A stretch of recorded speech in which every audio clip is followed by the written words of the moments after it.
Hey everybody! If you offend easily, come play with Auntie Rosie. So anyway, picture it, y'all. You take a baking dish, any kind, any size, really doesn't matter. You take some of those little small potatoes, or you can take a big one and just cut them up really small, but you want some like little bite-sized pieces. Throw them in, cut them up, throw them in a pan, right? Take some sausage, any kind. It actually does not matter if you go for bratwurst, hot dogs, hot links, sweet Italian sausage, regular sausage, breakfast sausage. It don't matter. Take some sausage, or heck, you can even do this with chicken. You can even do this with meatballs and ground beef and stuff. But I always like to use sausage. But honestly, use whatever meat you want, except maybe fish. I don't see this going well with fish. But experiment. Let me know. Um, Cut it up, bite size again. Throw it in the pan with the potatoes. Take some Brussels sprouts, okay? Some Brussels sprouts. You'll clean them up. You clean off the bits on the outside that you can tell has been messed with too much. And cut off the tops. Cut them in half. Throw them in the pan, okay? Sprinkle a little bit of basil if you want. Any other seasonings you might want to. I personally like a minimal of seasoning. St. Allen has a sensitive tongue when it comes to spices, and my Cajun heart is broken, but I've learned to go without certain things and to keep it actually simple. Some food will just flavor itself if you combo it right, and this is one of them. Sausage does wonders with the rest of this mix. And you put a little oil, olive oil. Go for olive oil, or one of the healthy ones if you can, But honestly, again, it'll work with any oil. And yeah, mix it all up. You throw it in the oven for I want to say it's like 375, 400, somewhere in there. Keep an eye on it. When you can poke the potatoes with a fork and it slides like butter, or a little firmer than butter, you're good. About 45 minutes in or so, though. You're looking at about an hour on this. About 45 minutes in or so. Cube some big old mushrooms, cube them into little pieces. And throw them in. Mix it up, throw it in. Give it a stir. And yeah, just enjoy. Thank me later. This would also work with ham, like leftover Christmas ham. Hey, this would also work with leftover turkey. Be lots. Anyway, y'all, try it. Thank me, okay? And the reason I'm doing this is because not only am I craving the Brussels sprouts, but they're good for the female body, okay? All of y'all who are hormonally crazy, and I know I'm one. I'm not just crazy. I'm also hormonally crazy. And yes, there's a difference. For those of y'all who are feeling hormonally crazy, eat your Brussels sprouts, okay? Eat your broccoli, eat your cauliflower, eat your garlic. These foods help stabilize by absorbing excess hormones. You're doing too much, you're going too strong, that time is just really hitting you too hard. Yo, eat your cruciferous. Eat those vegetables. So, bringing up Brussels sprouts because I want to tell y'all about a story. About a woman who cooked Brussels sprouts for her family, and her family had not had them before. Not that they ever remembered. So, this woman cooking Brussels sprouts was really out of the ordinary. And she boiled them, seasoned them. Blech, don't eat them like that. That's gross.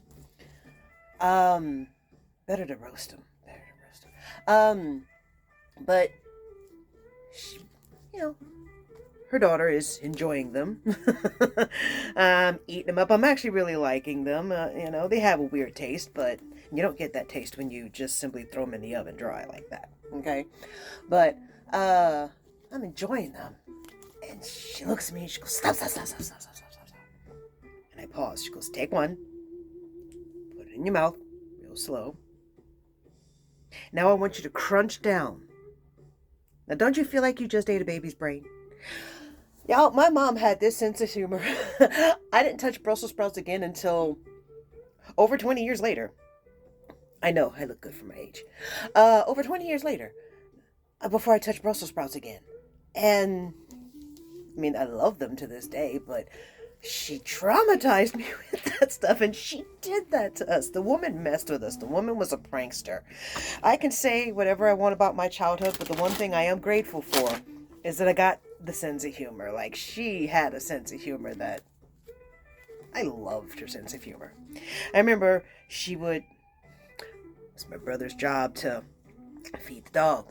and we had the big bag, kind you reached your whole down arm into with a cup and scooped out, and knowing that my brother was going to do this, she proceeded to hide a lifelike rat, like one of those rubber rat toy things, and this thing was really convincing, and she hid it in there.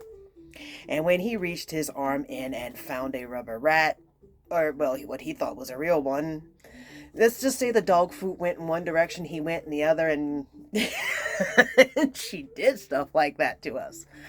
um I remember them telling me the story of my brother Mitchell he had a habit of just tossing his sneakers into the closet without, putting them away neatly and all that. And my mom, in an effort to get him to clean his closet instead of just shoving stuff in there, she decided she had enough of this and she waited.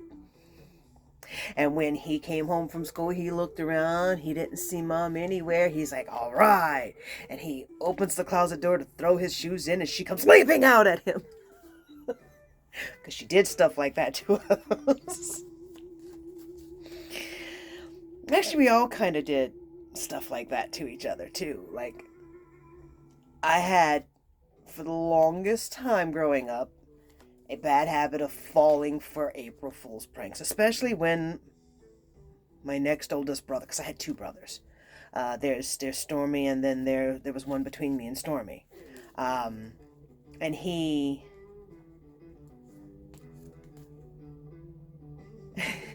convinced me one morning that the toothpaste was expired. I'm in there brushing my teeth, y'all. And he comes in and he goes, "You didn't swallow, did you?" And I'm like, "Well, yeah, it's toothpaste." And he's like, "No, are you crazy?" And I'm like, "Why? What?" He goes, "The toothpaste is expired." Y'all, I go crying to my mom. I go crying to my mom that I was going to die because the toothpaste was expired. And as she's just looking at me in absolute confusion, my brother comes up behind me and goes, "April Fools."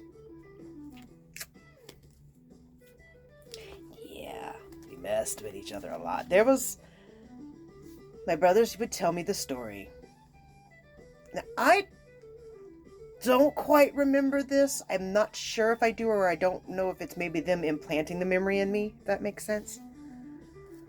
But because I was the youngest, according to them, I was treated like a princess. And I'm like, but they insisted that I was treated the golden child. God.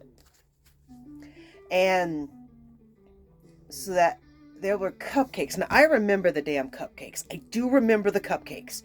There was a yellow one, there was a blue one, and there was a pink one. So I had decided one was for one brother. I had decided one was for the other brother, and the pink one was for me. And it made sense to me. Like, everything from a very young age was very color-coded with me early on. I don't know why, and I'll actually tell you another story about that in a bit. But I was, according to them, leaning back at the table. Now, y'all, I remember leaning back at the table. This was something I actually did a lot. Now, they would get their ass beat for something like that, but according to them, I did not. So they were looking for an opportunity. More like when opportunity stumbled, they had a nice, lovely round of schadenfreude. And I don't remember tipping back so far in the chair that the only way I could stop from falling over was that, according to them, I gripped the edge of the table with my toes and held on for dear life. I have no recollection of this, but they insist this happened. And so they left me there for a bit because apparently they were mad at me. So we did stuff like that to each other.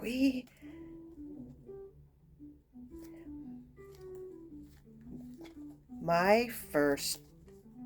Oh, that's got to be a conversation for another day, y'all. We're coming up on the 10-minute mark, but one of these days I'm going to tell you about what D&D was to me in the beginning and how we did it. God, I hadn't thought of that in so long. I wonder if St. Alan would like to play that with me. That would be cool.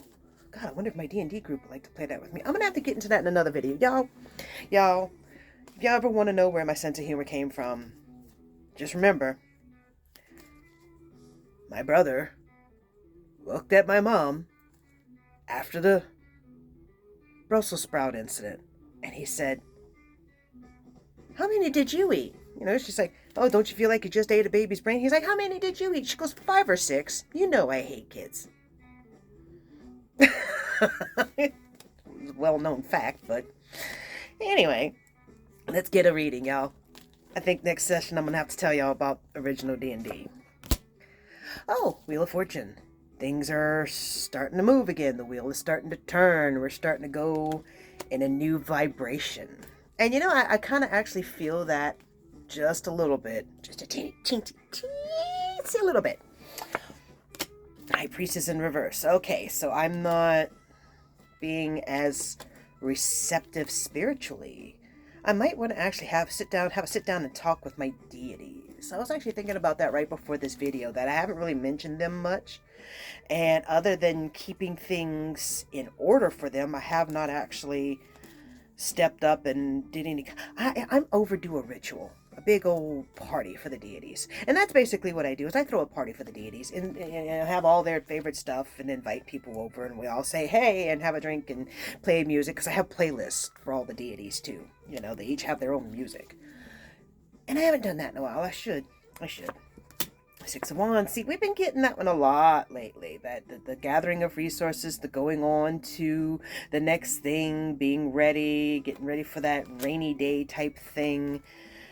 Yeah. And if you're getting a co-reading out of this, it's basically saying, hey, the wheel's turning and you're not as powerful as you think. You might want to save up more resources.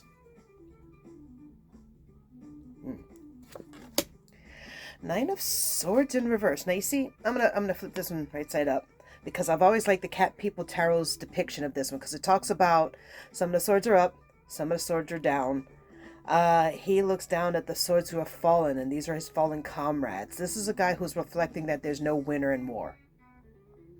You know, the work might not be done, but there's no winner in war. So it's more like a not paying proper remembrance, not paying proper respects, not paying proper tributes. What was I just talking about? Oh yeah, my deities. I don't know, I just suddenly had this big sense of impending doom wash over me. I'm like, oh no. Queen of Cups and her emotional state. You notice this one comes up for me a lot. The emotional state of things. Now see, oh God, what was it? That the king held his cup out for those who were worthy, but the queen held her cup out for all. Something like that. It was some sort of distinction between the two, and it was something like that. I want to say the sword suit did the same thing. Last but not least, folks, we have the Justice card. The Justice card. Things are going to go into balance. Things are going to get what they're karmically due. That's always fun, right? That's always a winner. You know what? I feel like pulling one more. I want to know, I'm asking, like, how bad is whatever's coming? Because like I said, I just got this sense of impending doom. How bad? How bad? Might be a little more than I can handle. Ooh. I'm going to go reflect on that. Y'all get a slightly shorter video than normal. And yeah, next video, I'm going to get into what D&D looked like in my earliest years before we actually got a hold of the books, because we didn't start with the books. So, all right, y'all have a wonderful day. It's, despite my impending doom I feel about this reading, I actually have a good mood, a good energy for today. So we're going to pass that along to y'all instead of this whatever's going on here. All right, y'all have a good one. Bye, y'all.